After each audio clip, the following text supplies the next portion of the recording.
पंजा साहिब सिख इतिहास से संबंधित सबसे महत्वपूर्ण स्थानों में से एक है। इस स्थान का नाम हसन अब्दाल रहा है।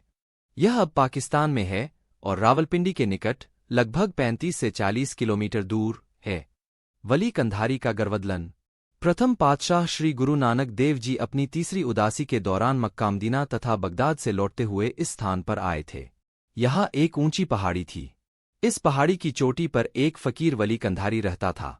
गुरु जी ने विश्राम करने के लिए पहाड़ी के नीचे आसन जमाया। पूरे इलाके में आसपास कहीं पानी नहीं था। सिर्फ एक चश्मा था जो पहाड़ी की चोटी पर था और उस चश्मे पर वली कंधारी का कब्जा था। उस चश्मे से पानी लेने से पहले हर आदमी को पहले वली कंधारी से इजाजत लेनी पड़ती थी। अत्यंत क्रोधी और घमंडी वली कंधारी किसी को सीधे मुंह पानी नहीं लेने देता था। उधर गुरुजी के पास बैठे भाई मर्दाना जी को तेज प्यास लगी। वह पानी के लिए उस पहाड़ी की चोटी पर पहुंचे। अहंकारी वली कंधारी ने उन्हें पानी लेने से रोक दिया। बार बार विनती करने पर भी उस पर कोई असर न हुआ। हार कर भाई मर्दाना जी गुरुजी के पास लौट आए। गुरुजी ने भाई मर्दाना जी को प्यास से बेहाल होते देखा तो सती करतार कहकर भाई मर्दाना जी को पास पड़ी एक शिला को उठाने को कहा। पत्थर उठते ही वहां शीतल जल का एक झरना फूट पड़ा। भाई मर्दाना ने जी भरकर पानी पिया। उधर वली कंधारी का झरना सूखना शुरू हो गया। यह देखकर घमंडी वली कंधारी बहुत क्रोधित हो उठा और उसने गुस्से में आकर एक बहुत बड़ा पत्थर पहाड़ी की चोटी से श्री गुरु नानक देव जी की ओर लुढ़का दिया। गुरुजी ने उस गिरती हुई चट्टान को हाथ का पंजा लगाकर रोक दिया। यह कौतुक देखकर वली कंधारी का घमंड चूर चूर हो गया। वह दौड़कर गुरुजी के चरणों में आ गिरा और अपनी धृष्टता की क्षमा मांगी। गुरुजी के पवित्र पंजे के निशान वाला यह पत्थर आज भी वहां मौजूद है। बाद में गुरुजी के चश्मे और उस पत्थर के निकट गुरुद्वारा साहिब निर्मित किया गया जो आज पवित्र गुरुद्वारा पंजा साहिब कहलाता है। गुरुद्वारा प्रबंध सुधार लेहर एवं गुरुद्वारा पंजा साहिब। गुरुद्वारा पंजा साहिब के नाम महाराजा रंजीत सिंह ने जागीर लगा दी थी।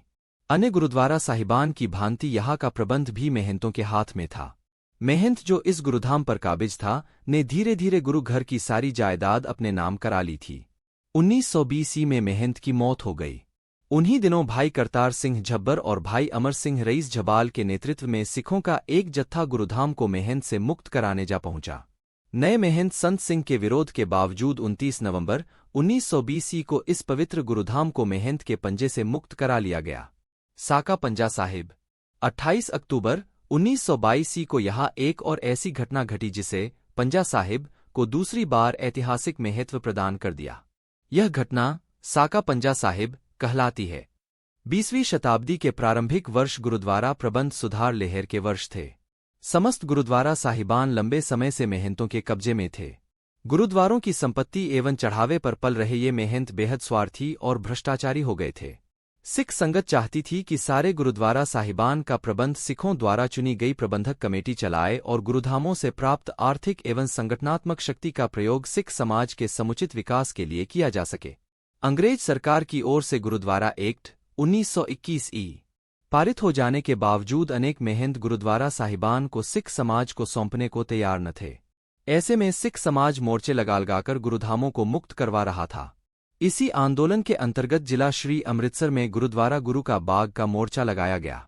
यह पवित्र स्थान पंचम पातशाह श्री गुरु अर्जुन देव जी और नवम पातशाह श्री गुरु तेग बहादुर जी से संबंधित है।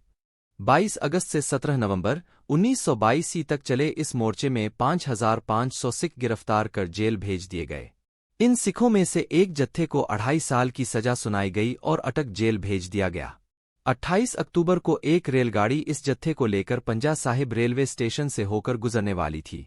पंजा साहिब की संगत को जब यह सूचना मिली कि भूखे प्यासे सिंहों को कैदी बनाकर उस रेलगाड़ी से ले जाया जा रहा है तो संगत ने जत्थे को लंगर छकाना चाहा। पंजा साहिब की संगत को यह बर्दाश्त नहीं था कि इस पावन धरती जहां प्रथम पातशाह श्री गुरु नानक देव जी ने प्यासे भाई मर्दाना जी की प्यास बुझाई थी से भूखे प्यासे सिख जत्थे को लेकर रेलगाड़ी आगे निकल जाए। संगत दूध, फल, पानी, लंगर आदि लेकर स्टेशन पर पहुंच गई। स्टेशन मास्टर से प्रार्थना की गई कि वह कुछ समय के लिए रेलगाड़ी को रोक दे ताकि जत्थे को लंगर छकाया जा सके, परंतु यह प्रार्थना स्वीकार नहीं की गई। पंजा साहिब की संगत अरदास कर भाई करम सिंह और भाई प्रताप सिंह के नेतृत्व में रेल की पटरी पर मोर्चा लगाकर बैठ गई। दोनों सिखों समेत अनेक रेलगाड़ी के नीचे कटकर शहीद हो गए। अंततः रेलगाड़ी रोकनी पड़ी और 2 घंटे तक रुकी रही। जत्थे को प्रेम से लंगर छकाकर ही आगे जाने दिया गया। सिख इतिहास में यह घटना साका पंजा साहिब नाम से प्रसिद्ध है।